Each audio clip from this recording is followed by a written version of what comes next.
Hi, I'm Keon, a research analyst with Lipper, and I'm here to talk to you about fund flow activity for the week ended Wednesday, October 28th. Let's start by taking a quick look at last week's market activity. Both the S&P 500 index and the Dow Jones Industrial Average had a strong week, each index posting about 3.5% in gains. Markets were bolstered by its strong economic data on the home front. Existing home sales were up in September, and we saw new unemployment claims at 40-year lows as well. They also gathered some strength from overseas as European Central Bank President Draghi announced that more quantitative easing is still on the board, possibly for Europe. And China, in a surprise move, announced another interest rate cut, their sixth of the year, in an attempt to revive their economy. The week closed out with the Federal Reserve making another announcement about interest rates, stating that it's possible that we still may see a hike in December and that they'll be monitoring the jobs data, looking for continued improvement, as well as the inflation rate, looking for a move towards the target rate of 2%. Let's move back to fund flows activity now. Last week's activity for our macro groups, we saw equity mutual funds had net inflows of $221 million. Taxable bond funds took in $660 million in net new money. Muni bond funds had about $148 million in net inflows, and money market funds saw the largest increase of the week at about $15.7 billion. Let's take a closer look at our equity mutual fund group now. The $221 million in net inflows broke a streak of 4 consecutive weeks of net outflows, during which time they saw about $11 billion leave their coffers. In a reversal of the trend we've seen all year, last week's activity actually saw domestic equity funds taking in money, about $560 million, and non-domestic equity funds suffering outflows, about $340 million. Let's move on to equity ETFs now. Last week's activity saw the group take in $8.2 billion in net new money. This marks their third consecutive week of net inflows. Year to date, equity ETFs have positive flows of just over $55 billion, far outdistancing equity mutual funds, which stand at about $7 billion in net inflows for the year. We've seen this trend since the global financial crisis in almost every year, where equity ETFs will have significantly more net inflows than equity mutual funds. What we've seen different this year is non-domestic ETFs are taking the bulk of the net inflows.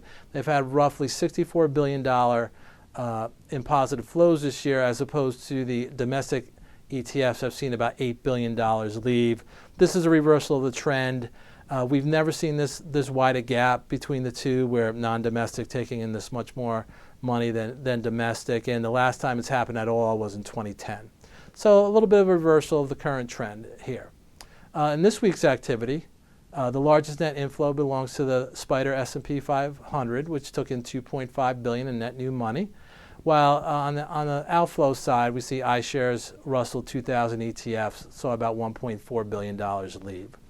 Let's move on to our taxable bond fund groups now. Starting with the mutual funds, the group took in $660 million in net new money last week, their third consecutive week of positive flows, during which time they've seen their coffers grow by about $3.5 billion. The groups that took in the most money, the Lipper classifications for the high yield funds, which had about $800 million in net inflows, and core plus bond funds had about $600 million in positive flows last week.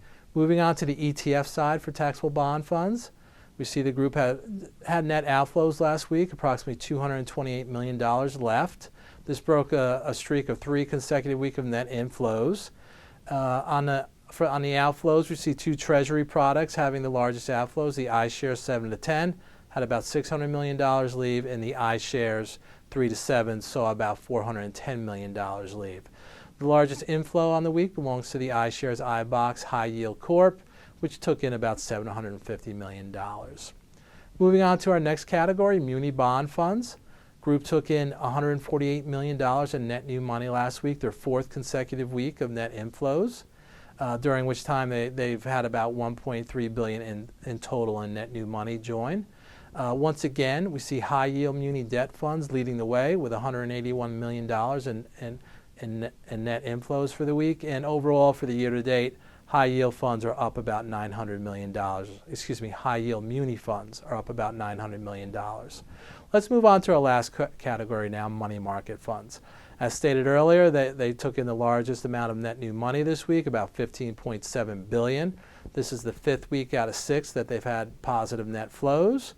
This streak has reduced their overall net outflows for the year to just under $24 billion.